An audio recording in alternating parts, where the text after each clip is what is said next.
Fala pessoal, está começando mais um episódio do meu, do seu, do nosso podcast Botando a Cara no Sol. E hoje estamos aqui com um cara prodígio que viu os estudos como uma forma de mudança de vida. Estou falando dele, Pedro Melo.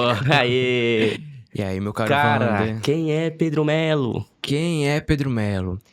Cara, assim, Pedro Melo, eu acho que uma palavra que definiria é um cara sonhador.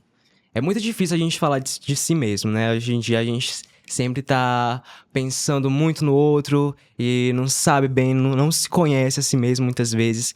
Mas olhando pra trás, olhando pra nossa trajetória, minha família, ela veio do interior, veio dessas raízes mesmo. A gente até hoje enfrenta alguns desafios, algumas dificuldades. A gente é pobre, mora aqui em Timon. E assim. Então, cara, minha mãe veio lá de Lago da Pedra, interior aqui do Maranhão. E aí, assim, a oportunidade sempre foi algo muito difícil, algo muito escasso. Eu acho que a realidade de muitas pessoas assim, sabe? E aí, ela veio aqui sozinha. Depois veio as irmãs dela morar aqui na casa do meu avô, que ele construiu aqui pra gente, comprou. E foi muito complicado, porque, assim, a gente sempre nesse meio. E aí, meu avô sempre ensinou pra ela que os estudos é a única porta, é a única garantia de futuro. E aí, isso ela repassou pra mim. Eu acho que um dos fundamentos, um dos princípios mais valiosos que ela passou pra mim foi isso. E aí, ela me ensinou isso, ela batalhou. Hoje em dia, a gente tá melhorando as condições, mas é algo que ainda tem muito que melhorar. E aí eu aprendi isso, coloquei isso na minha cabeça, coloquei que os estudos era a única forma de crescer na vida, que era a única forma de poder ter outras oportunidades. E aí acho que um ano, a minha vida, a minha jornada, ela se divide entre antes e depois de 2022. Porque até lá eu era ainda muito relaxado também, teve a pandemia, afetou muitos estudantes, e aí eu fui um desses afetados. E aí em 2022 aconteceu uns episódios assim da minha vida que dificuldades pessoais mesmo. E lá eu entendi que pra crescer, pra ser visto, pra poder ter alguma forma de evoluir, era por meio dos estudos. Então, hoje em dia também agradeço muito porque com a tecnologia também a gente consegue ter o conhecimento na palma da nossa mão. Então, assim, minha mãe ela sempre batalhou muito para eu ter todos esses acessos a meios tecnológicos, a livros e etc. Sempre ela às vezes se endividava para conseguir me dar o pão de cada dia e o estudo, que era porque ela queria que as oportunidades que ela não teve viessem para mim. E aí eu sonho com isso até hoje. Sonho em voar, em conhecer novos horizontes. Eu acho que o PJB, que a gente vai conversar sobre isso daqui a pouco, é algo que também fez eu mudar bastante essa perspectiva. E aí, ampliar mesmo a minha fonte e trajetória de vida. E Pedro, assim, onde foi que entrou na alguma parte da sua vida o PJB? O PJB quase que não entrou na minha vida, pra falar a verdade. Porque, assim, aqui a gente, essa informação de programas e etc., a gente não tem muito acesso. E aí, lá no colégio, no meu colégio, a coordenadora, ela chegou e pregou um papel lá na parede falando sobre o PJB. Eles sempre estão empenhados em trazer a gente para esses programas, Olimpíadas e tudo mais. E aí ela chegou pra gente, colocou lá na sala, disse pra gente dar uma olhada. E aí, muita gente não se interessou. E aí eu fui lá, olhei, li o papel direitinho, vi que era relacionado ao parlamento. Eu gosto muito dessa área de política, social e tudo mais, etc. E aí, quando eu li, eu percebi, cara, é minha chance. Mas quando eu vi que era algo a nível nacional, aí deu aquele medo. Eu dei aquele passo pra trás. Fiquei, será se eu faço isso mesmo? Mas aí teve aquela rede de apoio, aí eles me incentivaram. E aí eu entrei no PJB, fiz a minha inscrição e vi lá as etapas. Você pode explicar um pouco para quem tá te assistindo o que é o PJB? Claro. O Parlamento Jovem Brasileiro, né, que é o PJB, ele é um programa realizado pela Câmara de Deputados que ele visa exatamente essa educação para a democracia, essa democratização do ensino político. Então, assim, o papel dele é simular uma jornada legislativa de deputados federais por uma semana lá em Brasília, que é a etapa final. Então, ele é dividido em 3 etapas E aí a etapa local, estadual e a nacional. Essa etapa local, todo mundo participa. São classificatórios, né? Como se diz. E aí são 40 vagas nessa etapa local. Depois passa para a etapa estadual, que a gente tem que fazer um vídeo. E depois para a etapa nacional, que é selecionada apenas uma pessoa de cada estado para representar o seu estado lá em Brasília. E aí você passou por esse processo. Todo esse processo. Deu certo. Deu certo. Você foi até Brasília? Aham, foi, e aí, sim. como que foi lá? Foi demais, cara. Foi muito bom. Eu acho que, como eu tava falando antes, é aquele sonho se tornando realidade e a gente percebendo que aqui é só um pequeno pedaço do mundo que a gente tem pra explorar. Então, a gente cheguei lá representando o estado, né? Maranhão. E aí, cara, representar o estado é um peso gigante. Eu vou te contar. Eu nunca imaginei que eu pudesse ter essa oportunidade. Quando eu me inscrevi, eu não tinha nem 1% de segurança. E aí, as outras pessoas que me incentivaram mesmo. E aí, depois é que foi aumentando, que eu fui entendendo direito como é que funciona o processo. E aí, eu fui me apaixonando por aquilo e tendo cada vez mais esperança. Mas é aquela coisa, né? A gente acreditar nos nossos sonhos. Tem muita gente que desiste, que aí não quer continuar. E aí, mas foi lá e deu certo. Pedro, você foi como representante do Maranhão. Lá você conheceu outras pessoas representantes de outros estados? Como que foi essa experiência? Foi demais, demais, demais. Porque, assim, conhecer outras culturas, outras etnias, outras vivências. Cada um tem sua vivência, né? E aí, aquelas pessoas, a gente acha que só a gente que sofreu, só a gente que passou as coisas. Mas aí, conhecendo cada um, vendo o que cada um passou, quais suas dificuldades, seu dia a dia, seu modo de vida, sua rotina, a gente amplia mesmo, sabe? Eu acho que eu fui com a bagagem quase vazia de vivências, porque foi a primeira vez de muitas coisas. Foi a primeira vez que eu saí do estado, foi a primeira vez que eu andei de avião, foi a primeira vez que eu conheci pessoas, uma pessoa de cada estado. Eu acho que isso é uma oportunidade única, né? E aí, quando eu cheguei lá e tive esse contato, eu percebi que o mundo é grande demais, cara. O mundo é grande demais, a gente tem essa possibilidade. Você conheceu toda essa galera, né? Você falou que conheceu várias culturas, né? Qual foi a que mais te impactou?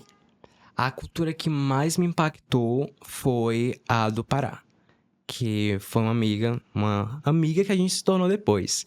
Eu acho que todo mundo se tornou irmão depois dessa experiência. Foram só 3 dias de atividades, mas quando a gente chegou lá, começou a conversar, e também é por conta de um elo em comum, né? Todo mundo tava lá com o mesmo objetivo, com a mesma missão da proposta legislativa e querendo representar seu estado, toda aquela juventude. E aí, aquele elo foi algo surreal. Depois dos 3 dias, a gente começou a conversar e percebeu, cara, como é que a gente teve tanta proximidade assim, em tão pouco tempo? E eu tive a Alana, que foi uma pessoa, eu sentei com ela do lado do ônibus. Sim, a gente teve uma van pegando a gente no aeroporto, chegamos juntos, não foi no mesmo aeroporto. E chegamos lá, sentamos lá do lado do ônibus, começamos a conversar e foi troca instantânea. Na hora a gente sentiu aquilo e foi uma amizade que perdura até hoje. Ela me contou sobre a história de vida dela, que também não foi fácil. E tem muitas coisas, muitos pontos em comum. Eu acho que isso que trouxe esse elo. E a cultura de lá, que cultura do Pará é linda demais. Tudo aquilo, meu Deus, a gente se apaixona. Mas também teve outras também. Eu viajei com a representante do Piauí, no mesmo voo, né? A Maria. E ela é daqui de Teresina. Nós fomos juntos, viajamos juntos. E também foi uma amizade muito boa.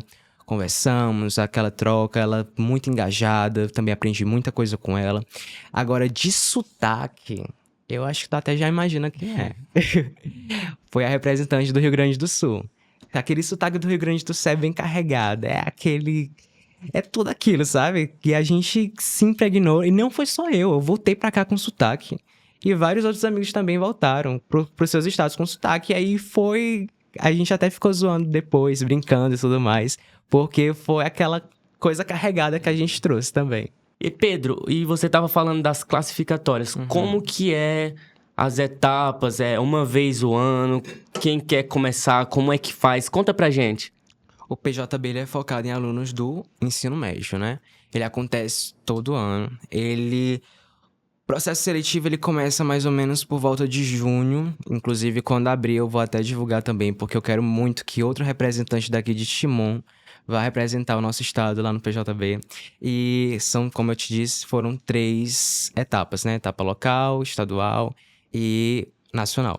E a etapa local, a gente fez a nossa inscrição e tivemos que passar por uma jornada legislativa, que era uma plataforma da Eleve. E lá nós tivemos muitas aulas. Eu acho que é legal o PJB, porque realmente essa democratização do ensino político. Teve essa jornada, que foram de aulas nessa plataforma da Eleve. E lá a gente teve aula de tudo. Desde os princípios básicos da democracia até a questão do voto, dos papéis dos deputados, dos vereadores, de todos os cargos. Foi algo muito legal e tinha esses encontros também que era no Zoom, encontros à distância com o pessoal mesmo lá da coordenação do PJB. E eles falavam, incentivavam a gente, explicavam um pouco de como ia funcionar. E aí, o nosso papel era só participar dessa jornada. E aí, no final, tinha um discurso. A gente tinha que escrever esse discurso. Essa jornada era pra gente escolher um tema.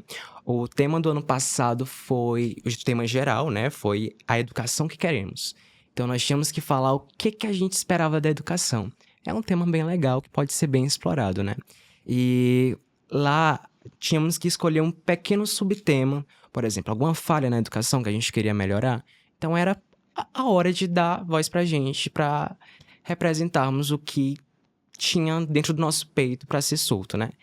E aí a gente fez esse discurso. Não foi fácil, porque tu sabe que a gente que é jovem, a gente tem muita ideia e criatividade pra colocar num papel.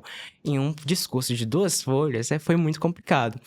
E tínhamos que abordar tudo, o que tá errado. Tínhamos que explicar o tema, explicar o que tá errado, explicar como o governo podia resolver. Então é muita coisa pra falar. E tínhamos que enviar esse discurso. Esse discurso ia ser avaliado por uma comissão tanto da Câmara dos Deputados quanto lá do PJB. E aí, apenas 40 pessoas foram selecionadas por meio desse discurso. Tipo, pouca gente, porque tinha muita gente participando, muita gente, porque foi, imagina, todas as escolas de vários municípios, de todos os estados do Brasil. É muita gente. E aí eles tiveram que fazer essa peneira. E aí na etapa estadual, os discursos que foram selecionados, quando eu vi que o meu discurso foi selecionado, eu fiquei tão feliz, porque, assim, a gente sempre sente que consegue fazer mais. E aí, foi um boom assim mesmo. E aí eu vi que foi selecionado, foi para a etapa estadual. Na etapa estadual, ele é dividido em 2 subfases. A primeira fase, que é a semifinal, que nós tínhamos que gravar um vídeo desse discurso de forma oral, pra ele gravar esse vídeo, ser postado, e tinha que votar. E aí foi aberto esse vídeo que foi votado e tudo mais. Só que teve um pequeno imprevisto. Não foi bem desse jeito. Teve o problema que tinha umas pessoas que estavam fraudando. Era uma plataforma que a gente tinha que entrar e votar. Era só uma pessoa que podia votar. Só que tinham pessoas que estavam usando Wi-Fi de outros lugares para conseguir entrar novamente na plataforma e votando mais de uma vez por meio ilícito. E aí foi cancelada essa votação. E aí foi apenas analisado pelo pessoal lá da banca da Câmara dos Deputados. E aí foi selecionado um discurso de cada estado. E, cara, foi complicado. Essa etapa estadual. E Pedro, então isso é algo muito complexo, né? Uma trajetória que é muito difícil. Você Sim. falou que esses jovens eles foram para representar os seus estados, mas representar exatamente o quê? Representar o quê? Nós participamos dessa semana legislativa. Então, nós tínhamos que fazer o papel de realmente deputados do nosso estado. Foram 3 dias de atividades, a gente teve a posse, teve a reunião, teve a questão das audiências públicas que nós tínhamos que proceder e ficar à frente. E o objetivo final era fazer essa proposta legislativa com todos os nossos anseios. Tinham pessoas que estavam com eixos parecidos, entendeu? E aí, esses eixos parecidos, eles se juntaram para uma mesma finalidade, que era a formulação dessa proposta legislativa que ia e foi entregue para o presidente da Câmara de Deputados, que ia analisar essas propostas e ver aquelas que realmente iam valer e ser colocadas em vigor. Por exemplo, esse programa do Pé de Meia, que teve agora para os estudantes, era uma das propostas que estavam lá dentro do nosso discurso. Claro que é um projeto que estava sendo formulado há muito tempo, né? Mas com a nossa carta, com certeza teve aquele empurrãozinho.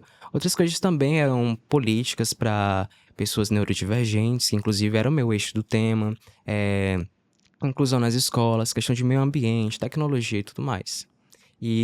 Ou seja, nosso papel era representar essas pautas, essas deficiências, mostrar o que precisava ser incrementado na educação brasileira. Cara, foi um processo realmente grande, né? Até você chegar lá. Mas nesse processo, teve algum contratempo? Teve. Como eu tinha te falado, teve a questão da fraude, que teve. Mas antes mesmo da fraude, né, teve a votação. Aqui de Timon, era só eu, né? Eu fui o único selecionado daqui de Timon, de todo o estado. Mas nessa etapa estadual foram 4 pessoas de todo o estado. Então era eu contra Imperatriz, contra São Luís e contra 2 pessoas de São Luís, na verdade. E aí, São Luís é capital. Capital, querer comparar capital com uma cidade que ainda está em crescimento como Timon. Inclusive, isso é bom até para mostrar a nossa potência, que a gente tem potência, a gente bateu com capital e conseguiu ir para a próxima fase. Mas assim, tava uma concorrência. Imagina, eu tava sozinho, né? Eu sozinho com a minha família, Deus e algumas pessoas que estavam lá me ajudando. Mas assim, nas minhas redes sociais, por exemplo, era realmente uma batalha de candidatura. Era como se fosse uma campanha política mesmo. Eu tinha que fazer aquelas pessoas votarem no meu discurso antes de ser cancelado, né? E eu tinha que fazer os layouts, né? Pra postar no meu Instagram. Tinha que fazer os vídeos, tinha que fazer propaganda, ir pra lá, ir pra colar, conseguir patrocínio de alguma coisa. Foi muito corrido. E é ao mesmo tempo que acompanhava uma votação. A gente pensou em até mesmo ir lá pro Mix Mateus do Parque Alvorada com QR Code para o pessoal acessar e ir lá votar. Porque era uma plataforma, né, online para o pessoal votar. E eu achei até meio inteligente deles, porque eles usavam a questão do IP, do Wi-Fi. Então a pessoa só conseguia votar uma vez. Mas o que fizeram para fraudar foi usar IPs diferentes. Então o pessoal pegava o mesmo celular, só que conectava em outra rede Wi-Fi, e aí conseguia votar mais de uma vez. E foi identificada essa falha, entendeu? Essa falha. Mas antes de ser identificada, tava aquela corrida. Eu via, por exemplo, São Luís estava bem na frente, e aí depois eu conseguia bater, só que teve uma pessoa, eu acho, não vou falar nome por enquanto, mas teve uma menina que ela tava lá atrás, ela tava com cerca de 0,6% de votos, enquanto eu e a menina de Imperatriz tava com 50, 56 por aí. E aí, em uma madrugada, ela conseguiu ultrapassar, ela ficou lá nos 70%.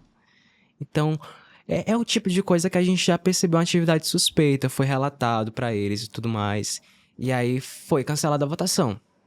E quando foi cancelada, a gente ficou naquele medo, porque não sabia como é que ia ser, como é que ia seguir. Então, todo mundo lá no grupo, a gente tinha um grupo, inclusive, a gente tinha um grupo pra conversar. E aí a gente falou naquele grupo, cara, como é que vai proceder, como é que vão escolher, será que isso vai prejudicar? E no final foi de uma forma até que mais justa. Foi levado pra comissão, que eram várias pessoas de vários estados, vários representantes, e aí eles analisaram certas competências e foi analisado o discurso em vídeo e foi colocado. E Pedro, você estava falando do discurso, né? Uhum. Como é que foi esse discurso? Qual era o tema que você abordou nesse discurso? O tema geral do PJB era a educação do que queremos. Mas nós tínhamos que escolher um subtema para ser representado nesse discurso. Eu tinha várias ideias, eu fiz até peguei o Canva, que é o que todo mundo usa. Peguei o Canva, montei uma apresentação e mostrei pro meu professor que estava me ajudando, o professor Cleiton, que ele me ajudou e foi até comigo para essa viagem, que era um professor auxiliar. E aí eu levei o que eu pensei como bons temas. Lá tinha questão do novo ensino médio, que ainda é uma pauta bem atual, porque esse novo ensino médio. Também tinha a questão das escolas rurais, porque as pessoas que estão mais afastadas têm mais dificuldade. Tinha em relação às matérias, a adequação, mas o que eu achei muito importante e que também é um tema que não é muito discutido até hoje é a questão dos neurodivergentes. Muita gente não sabe nem o que é os neurodivergentes, né? E aí eu coloquei isso como tema que o título mesmo, né, era a questão das dificuldades para os neurodivergentes no processo educacional. Porque neurodivergentes são aquelas pessoas que têm alguma configuração neurológica diferente do padrão. Pessoas com autismo, pessoas com TDAH, e elas são muito invisibilizadas no processo educacional. Isso é muito triste, porque em 2024, com tanto de informação disponível, as pessoas ainda afastarem elas, ainda terem esse receio, é algo que chamava, sabe? E além de que eu conhecia e tenho parentes, tenho pessoas próximas a mim, amigos e tudo mais que tinham esse problema e sofriam com isso. Então, pra mim era um chamado, dentro de todos os temas, aquele era a minha prioridade. E foi isso que nós escolhemos pra colocar no PJB. Cara, eu ouvindo tu falar assim, eu vejo que não é algo simples. É uma coisa muito complexa. E não é qualquer um que consegue. Então, você tá de parabéns, né, por ter chegado até lá. Mas nessa complexidade toda, quem que financiou tudo isso? Como é que foi? O PJB mesmo, eles financiaram toda a viagem. Questão de passagem aérea, questão de voo, alimentação, hospedagem, tudo isso foi com eles. Então, a partir do momento que a gente saía daqui, a gente levava o que precisa em cada viagem, né? Itens pessoais, itens de higiene, roupas e tudo mais para usar naqueles dias. Mas essa questão de translado também, para ir de um ponto para o outro, foram eles que financiaram. Só que tu imagina uma pessoa como eu, na minha realidade. Eu sou questão de dinheiro aqui no bolso nunca tem. O Pix tá zerado. E aí, pra mim conseguir, tinha que passar essa imagem. A gente ia ser lá deputado jovem representando nosso estado. Então, o mínimo que a gente precisava ter era um terninho, um blazerzinho, uma calcinha. Peraí. Você Uma acha calça. que essa sua E postura te ajudou a chegar lá? Ajudou. Eu acho que ajudou, sabe por quê? Porque a etapa estadual era a questão do vídeo. E Ah. aí, eles iam analisar da gente oratória, questão de como a gente se porta, se comporta, o que a gente ia falar. E eu sempre tive muito essa vocação pra falar, comunicação, pra texto também. Eu sempre gostei muito de escrever, de conversar, de estar à frente. Então era algo que trouxe uma facilidade. Eu tenho muito também um olhar meio cinematográfico para as coisas. Eu acho que até quem acompanha no meu Instagram, ele percebe que é tudo muito detalhado. Eu posto uma coisinha ali, uma acolá, mas sempre é uma dificuldade porque eu vou analisar cada detalhe. Eu sou muito perfeccionista nesse ponto. E aí, queria analisar, queria que o vídeo ficasse perfeito. E aí, isso ajudou também a polir, a trazer uma boa imagem pra eles. E nas competências, isso deu tudo certo. As roupas, não tinha dinheiro. Um terno, tu sabe quanto é um terno, cara? Terno é muito caro. O terno completo é uns 600 e poucos reais. O sapato também, o sapato que eu compro é na promoção lá, de que depois de um mês ele tá desgastado, ou na Shein, que é Na 60 Shein. reais. Isso aqui, ó, bijuteria. Shein. Shein. E aí, eu fui fazer o quê? Patrocínio. Era a única saída. E aí, como eu ia representar a cidade e o estado, né? Eu fui atrás da prefeitura. Eu fui atrás de outros também, autoridades, como deputados e tudo mais. Mas a única pessoa que me deu essa oportunidade, que me recebeu no gabinete, conversou comigo e foi uma pessoa muito prestativa. Foi realmente a prefeita. A prefeita daqui da cidade, prefeita de Naí, que me recebeu no gabinete dela.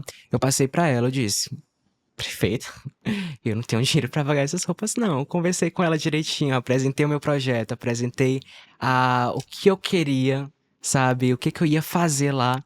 E ela, na primeira palavra, eu acho que no primeiro contato, a gente se conectou. E aí ela me ouviu e deu essa oportunidade. Financiou todos esses gastos com questão de vestimenta, com questão de calçado, roupa e tudo mais. Ela me ajudou. Eu sou muito grato por isso, muito grato mesmo. Pedro, tan, tan, tan, tan. Agora é hora de você pôr a cara no sol. Pô, a cara no sol, bora lá, bora lá. Tem nada o que esconder aqui, não. Pedro, eu vejo que você é um rapaz diferente. Quem que te inspira a ser Lorde desse jeito? Você dorme Lorde, acorda Lorde. De onde é que veio isso de você? Olha essa imagem. Cara, assim, eu não era nem assim, pra começar. Assim, questão foi construção mesmo, questão de meio que a gente vive. Lorde? Lorde. Lorde, que é isso? Eu sou uma pessoa muito, assim, largada. As pessoas, eu já tentei, eu gosto muito de desenvolvimento pessoal, gosto muito de todo dia acordar, me reinventar, me ressignificar. Mas, assim, eu tô numa fase muito assim na minha vida. Muita coisa acontecendo. É ano de vestibular e tu já entende como é que tá a minha cabecinha aqui, né? Não acordo Lorde, não vou dormir Lorde. Eu acordo, vou fazer minhas coisas. Antes eu tinha uma rotina bonitinha, não durou muito tempo. Tenho muito esse problema, questão de organização. E aí, em casa, é largado, é fazendo minhas coisas. Acordo de um jeito, vou fazer minhas... Eu nem roupa, pra ser bem sincero, acho que é o momento de falar. Mal visto roupa lá em casa, pra começar. Eu acordo, eu vou dormir de cueca eu acordo. De cueca eu vou dormir. Lá em casa é de boa demais. Só quando eu vou sair, dependendo do lugar, eu vou botar uma roupa assim, vestidinho, uma coisa mais Lorde, aesthetic. E me preocupo mais com isso. Mas eu acho que assim, principalmente meus amigos, eles sabem. Quem tem intimidade, eles sabem que eu sou uma pessoa, eu falo alto, eu falo sobre tudo, eu digo como é que tá a minha vida, sem filtro, sem nada, digo o que é que tá acontecendo, desabafo. Não, é uma bagunça total. Mas assim, muita gente vê de um jeito, aí pensa, nossa, já tem aquela imagem assim, principalmente depois, né? E até se afasta, mas eu gosto sempre de estar conversando com o pessoal. Acho que comunicação é o que aproxima as pessoas, sabe? E aí, trago isso. E é sobre isso. Me dá aqui o solzinho. Cara, você sabe que tem muita gente que se inspira em você. Ah, obrigado. Né? Muita gente que também tá nessa mesma jornada que você. Você tem algum conselho que você quer deixar para essas pessoas que estão te assistindo? O que eu tenho a dizer é: nunca desista. Nunca desista. Eu acho que sempre tem uma luz no fim do túnel. Eu gosto muito de pensar que o sentido da vida é se ressignificar. Todo dia é uma oportunidade de você ser uma pessoa diferente. É uma oportunidade de você poder se transformar. Tipo, se você não gosta de si, se você não gosta do jeito que você fala, se você não gosta do jeito que você se porta, das suas amizades, muda. Muda. Enquanto a gente viver, a gente tem essa oportunidade. Posso ser uma pessoa totalmente diferente, eu posso ser outra pessoa todos os dias. Eu gosto muito de viver. Eu queria que as pessoas entendessem o quanto que é bom viver. Você tomar uma água gelada, você assistir um pôr do sol, você assistir um bom filme, ouvir uma música nova, isso é muito legal. E quando eu vejo alguém se perdendo com isso, que não vê mais esse sentido, eu puxo lá, cara, bora assistir aqui, vamos ver isso aqui, vamos mudar. E também batalhar, a gente tá em conjunto. Sabe? A gente pode transformar as coisas, a gente pode transformar o meio que a gente vive, a gente pode transformar, a gente tem um poder, um potencial que muitas vezes não consegue enxergar. E essa é a oportunidade. Todo dia você tem essa oportunidade. Você tem essa porta que pode se abrir. Basta você querer. Basta você ter a força de vontade, independente da tua realidade. Finalizando o nosso bate-papo com esse conselho maravilhoso do Pedro, tá bom? Se inscreva nesse canal, deixe o seu comentário, deixe o seu joinha e até um próximo episódio.